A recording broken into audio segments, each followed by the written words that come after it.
बिहम्दिल्लाहि अलल अहमद वस्सलातु वस्सलामु अला रसूलिहिल अकमलिल अजमलिल अदाजिल अशरफ। अम्मा बाद। हो तेरे बयाबां की हवा तुझको गवारा, हो तेरे बयाबां की हवा तुझको गवारा। इस दश्त से बेहतर है न दिल्ली न बुखारा। जिस सिमत में चाहे तू सिफते सैल रमाचल, वादी ये हमारी है वो सहरा भी हमारा। गैरत बड़ी चीज है जहाने तगोदो में, पहनाती है दुर्वेश को ताजे सरेदारा। जनाब सदर मजलिस, 14 अगस्त 1947 हमारी तारीख का एक इंतहाई यादगार दिन है। ये वो दिन है कि जिस दिन में पाकिस्तान का क़याम अमल में आया। इस दिन को हमारे मुल्क में एक अलग अंदाज से मनाया जाता है। जलसे जुलूस के अंदाज में मनाया जाता है, रैलियों की शक्लों में मनाया जाता है, नारेबाजियों की शक्ल में मनाया जाता है। लेकिन शायद इस नई नस्ल को ये नहीं मालूम कि इस मुल्क की आज़ादी के लिए हमारे असलाफ ने कितनी कुर्बानियां दी, कितनी माओं के लख्ते जिगर कट गए इस मुल्क की आज़ादी के लिए।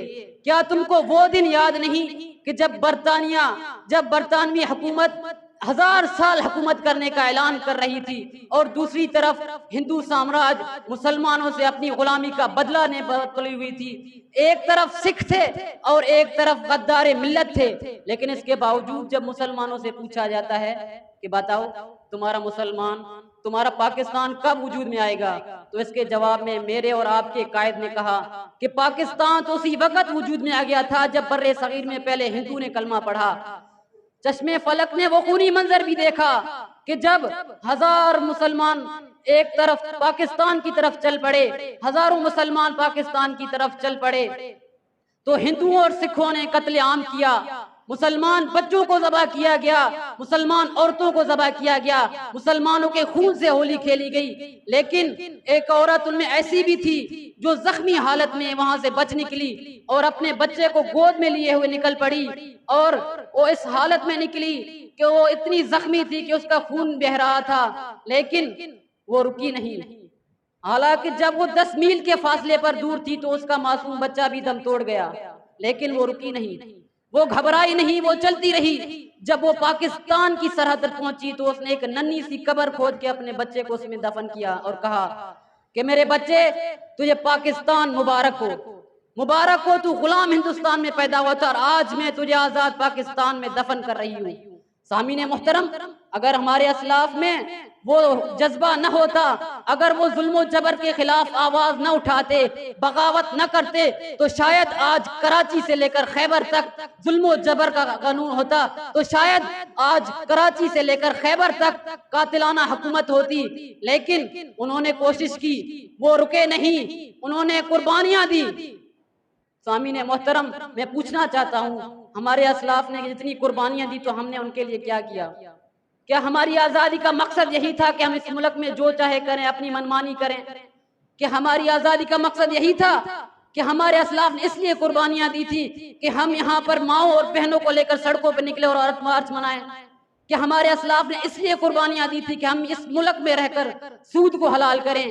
कि हमारे असलाफ ने इसलिए कुर्बानियां दी थी कि हम इस मुल्क में शराब और जुआ को आम करें? नहीं, हमारे असलाफ ने इसलिए कुर्बानियां नहीं थी, लेकिन उन्होंने तो एक अहम मकसद के लिए कुर्बानियां दी थी। अगर उन्होंने इसलिए कुर्बानियां दी होती तो ये आज़ादियां तो हमें वहां पर उस वक्त भी हासिल थी, अंग्रेजों के दौरे हुकूमत में भी हासिल थी। मैं पूछना चाहता हूं कि हमारी आज़ादी का मकसद क्या था?